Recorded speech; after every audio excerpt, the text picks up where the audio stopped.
Hello everyone. Last class में अपन ने पढ़ लिया था, आपकी यूनिट फर्स्ट जो है उसको कंप्लीट कर लिया था। एक पॉइंट चार्ज नियर ए ग्राउंडेड कंडक्टिंग प्लेट, वो आपका लास्ट टॉपिक था यूनिट फर्स्ट का। अब अपन स्टार्ट कर रहे हैं अपने सिलेबस की यूनिट सेकंड, और यूनिट सेकंड है आपकी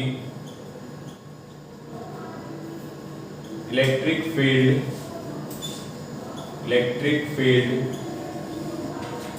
इन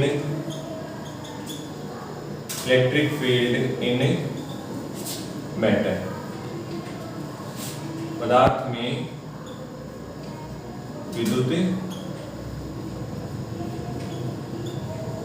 क्षेत्र, ये आपकी सिलेबस की यूनिट सेकंड है। तो इसको अपन जो है वो यहाँ से स्टार्ट कर रहे हैं। तो सबसे पहले अपन बात करते हैं मैटर की, पदार्थ की अपन बात करते हैं। मैटर को इलेक्ट्रिक प्रॉपर्टीज के आधार पे अपन मेनली तीन भागों में बांट सकते हैं। इलेक्ट्रिक प्रॉपर्टीज के आधार पे अपन इस मैटर को तीन भागों में बांट सकते हैं, और वो होते हैं आपके, पहला कंडक्टर, दूसरा होता है आपका सेमीकंडक्टर,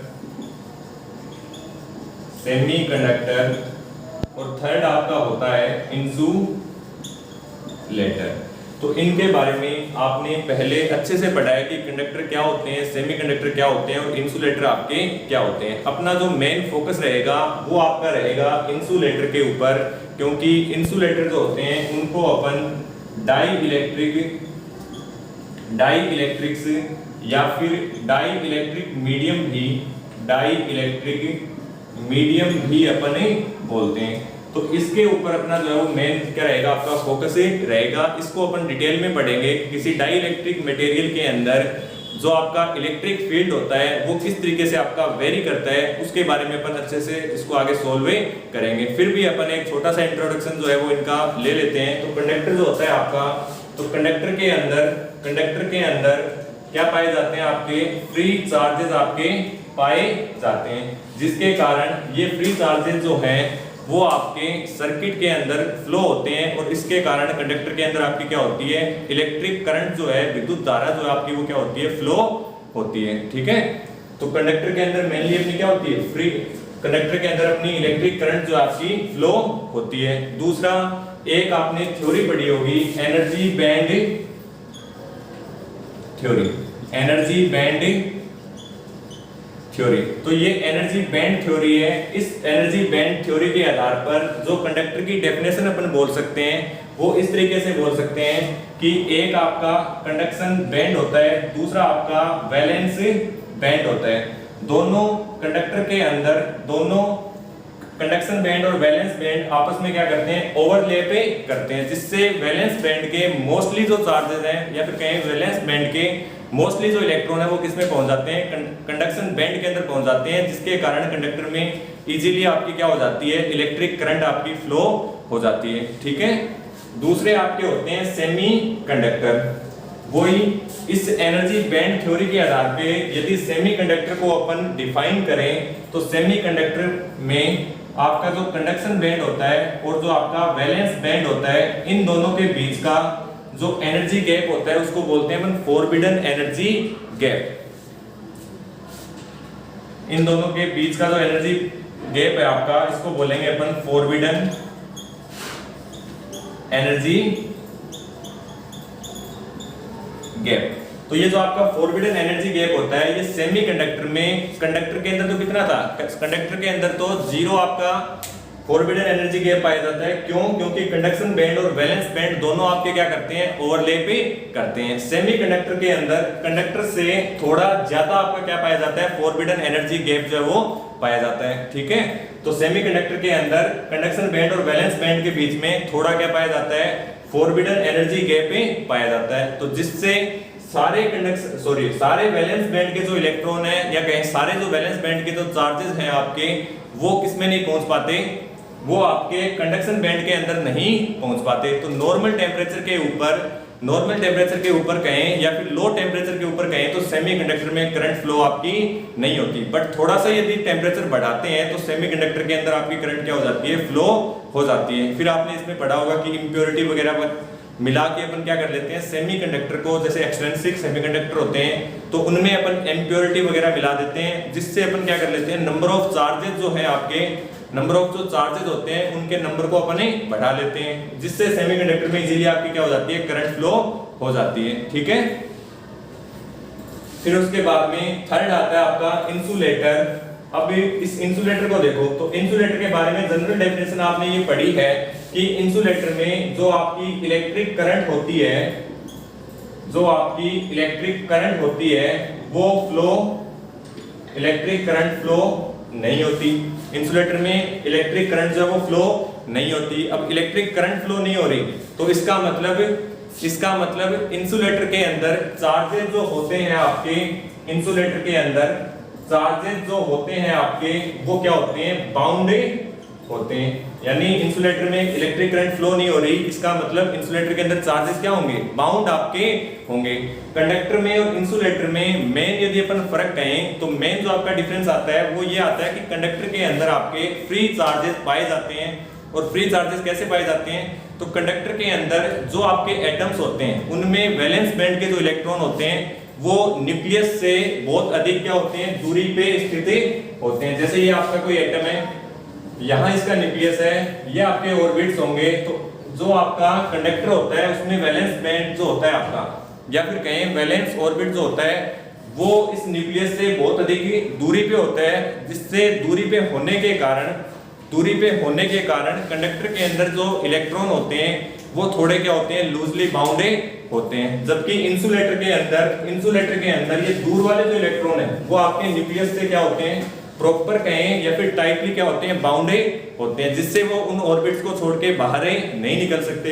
और जैसे बाहर नहीं निकलेंगे तो वो आपका इलेक्ट्रिक करंट को फ्लो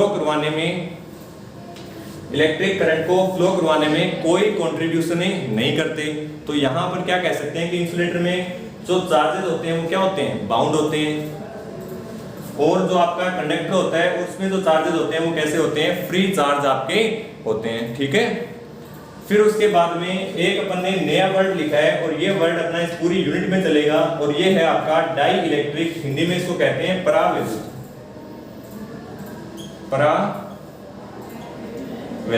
या फिर डाई इलेक्ट्रिक मीडियम, तो आपका हो जाएगा परावैद्युत माध्यम। ये क्या होता है, तो देखो इंसुलेटर की एक प्रॉपर्टी और होती है, इंसुलेटर में अभी अपन ने कहा कि चार्जेस कैसे हैं, बाउंड चार्जेस हैं। अब जब इस इंसुलेटर को ये आपका क्या हो गया, इंसुलेटर हो गया, इस इंसुलेटर को अपन किस में रखते हैं, किसी एक्सटर्नल इलेक्ट्रिक फील्ड में रखते हैं। क्या किया, इंसुलेटर को अपन ने क्या रख दिया, किसी फील्ड के अंदर रख दिया। तो फील्ड के अंदर रखने के कारण इस इंसुलेटर के जो चार्जेस आपके टाइटली बाउंड थे वो फील्ड के कारण क्या करते हैं, आपके मोशने करते हैं। ठीक है, फील्ड के कारण क्या करते हैं, मोशने करते हैं, जिससे इसकी सरफेस के ऊपर आपके चार्जेस जो है वो क्या हो जाते हैं, इंड्यूस हो जाते हैं। इसका आगे अपन एग्जांपल देखेंगे अच्छे से। तो इंसुलेटर की जो ये प्रॉपर्टी है कि क्या प्रॉपर्टी की, इंसुलेटर को फील्ड में रखा तो इंसुलेटर के जो चार्जेस बाउंड थे वो चार्जेस भी मूव करके क्या आ जाते हैं, उसकी सरफेस के ऊपर इंड्यूस हो जाते हैं। इस प्रॉपर्टी के कारण इंसुलेटर्स को अपन क्या बोलते हैं, डाई इलेक्ट्रिक्स भी अपन बोलते हैं, परावैद्युत भी अपन इनको बोलते हैं। ठीक है, अब ये चार्जेस कैसे इंड्यूस होते हैं, किस तरीके से आएंगे, कौन सी सरफेस पे कौन सा चार्ज आएगा, ये सारी चीजें जो है वो अपन आगे डिटेल में पढ़ेंगे। तो अभी तक अपन ने देखा कि जो भी आपका मटेरियल होता है, जो भी आपका पदार्थ होता है, उसको इलेक्ट्रिक प्रॉपर्टीज के आधार पे 3 भागों में बांट सकते हैं, कंडक्टर, सेमीकंडक्टर और आपका इंसुलेटर। मेनली जो अपने को यहाँ देखना है वो ये देखना है कि कंडक्टर के अंदर आपके फ्री चार्जेस पाए जाएंगे और जो इंसुलेटर होते हैं उसमें आपके क्या पाए जाएंगे, बाउंड चार्ज आपके पाए जाएंगे। ठीक है, और जो इंसुलेटर होते हैं उनको अपन क्या बोलते हैं, डाई इलेक्ट्रिक्स भी अपन बोलते हैं। क्यों बोलते हैं, क्योंकि इंसुलेटर्स को जब अपन किसी फील्ड में रखते हैं तो इंसुलेटर के सरफेस के ऊपर भी बाउंड चार्ज होते हुए भी क्या हो जाते हैं, चार्ज आपके इंड्यूस हो जाते हैं। ठीक है, तो ये है आपके मैटर के तीनों पार्ट। उसके बाद में 2 छोटी-छोटी डेफिनेशन और है, उनको भी अपन देखते हैं।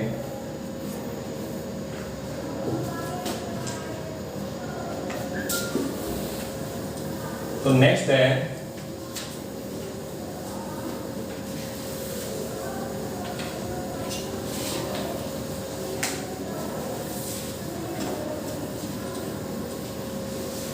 नेक्स्ट है आपका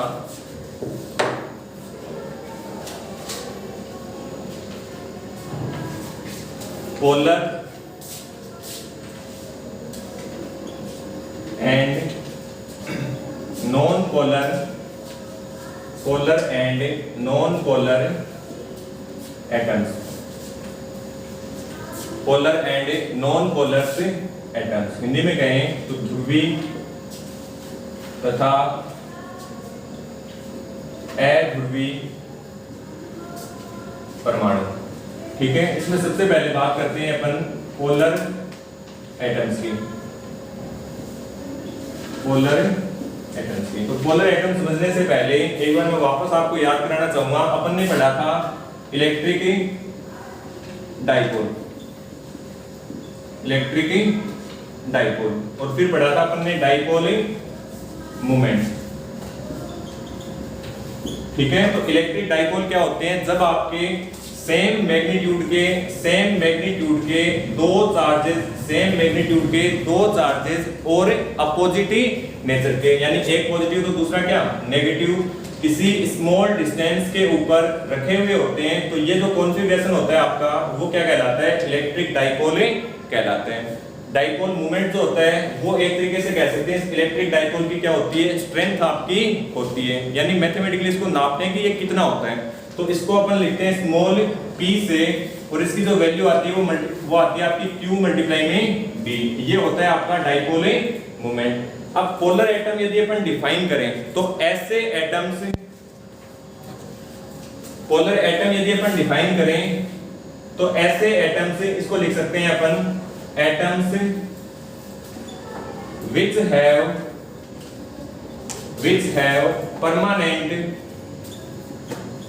have permanent dipole moment. Atoms which have permanent dipole moments are known as polar atoms। यानी ऐसे एटम जिनका क्या पाया जाता है? डाइपोल मोमेंट पाया जाता है, उनको अपन क्या बोलते हैं? पोलर एटम अपने बोलते हैं। अब एटम की बात करेंगे तो एटम के अंदर आपके क्या आएंगे? वही प्रोटॉन आएंगे, और उसके बाहर वाले ऑर्बिट्स में क्या आएंगे? इलेक्ट्रॉन्स आपके आएंगे। ठीक है, तो डाइपोल मोमेंट होता क्या है, या फिर कहीं इलेक्ट्रिक डाइपोल क्या होता है? तो सेम मैग्नीट्यूड का चार्ज और किसी स्मॉल डिस्टेंस पे आपका रखा हुआ होना चाहिए। तो एटम के अंदर पॉजिटिव चार्ज है और आपके नेगेटिव चार्ज है। पॉजिटिव चार्ज का सेंटर यदि मैं मान लेता हूं आपका यहां है, और इन नेगेटिव चार्ज का सेंटर मैं मान लेता हूं यहां है, तो जितना पॉजिटिव चार्ज यहां रखा है उतना ही नेगेटिव चार्ज क्या आएगा आपका? यहां आएगा। तो ऐसे एटम जिनके अंदर पॉजिटिव चार्ज और नेगेटिव चार्ज का सेंटर जो होता है वो कुछ डिस्टेंस के ऊपर होता है, उन एटम्स को भी अपन क्या बोलते हैं? पोलर एटम अपने बोलते हैं। तो यहां से अपने को पोलर एटम की दो डेफिनेशन मिल गई। एक तो जिनका परमानेंट डाइपोल मोमेंट पाया जाता है उनको क्या बोलेंगे? पोलर एटम बोलेंगे। और दूसरा ऐसे एटम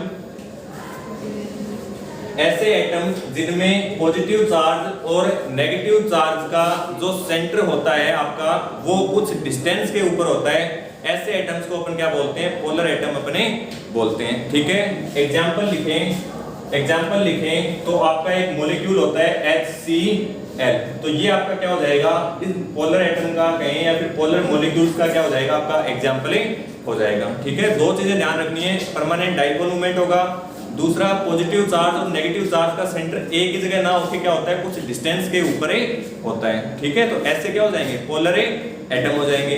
दूसरा आपका आता है non polar atom, non polar atom. अब आपका ये क्लियर हो गया होगा पोलर एटम पढ़ते ही कि ऐसे एटम जिनमें परमानेंट डाइपोल मोमेंट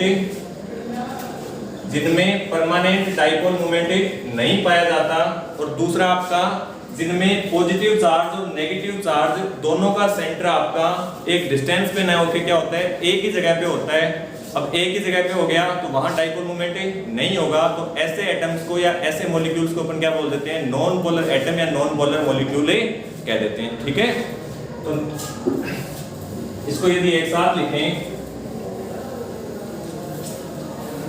तो आपका पोलर एटम हो गया, दूसरा हो गया आपका नॉन पोलर एटम। तो इसमें लिख सकते हैं परमानेंट डाइपोलिंग मोमेंट। इनका क्या पाया जाता है? Permanent dipoling moment doesn't have permanent dipoling moment. तो इनमें क्या नहीं होता? परमानेंट डाइपोल मोमेंट ही नहीं पाया जाता। दूसरी डेफिनेशन अपन ने क्या बनाई थी कि जो आपका पॉजिटिव चार्ज, ऐसे लिख लो, the centre of positive and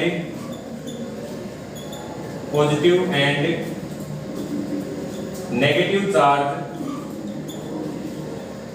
charge are at some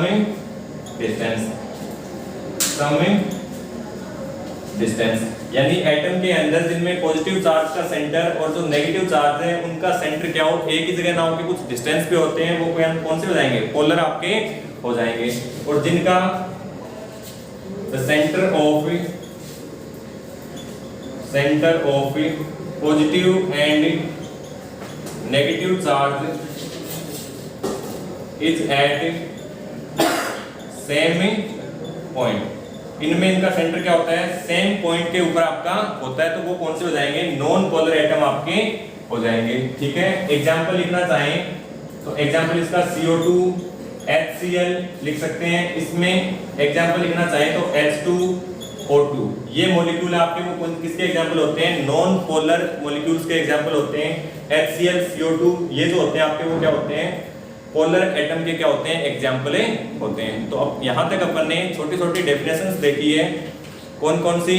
conductor की, इंसुलेटर की, सेमीकंडक्टर की, और उसके बाद में अपन ने दो प्रकार के एटम्स या मॉलिक्यूल पढ़ लिए, एक आपके पोलर और दूसरे नॉन पोलर। इससे आगे का नेक्स्ट क्लास।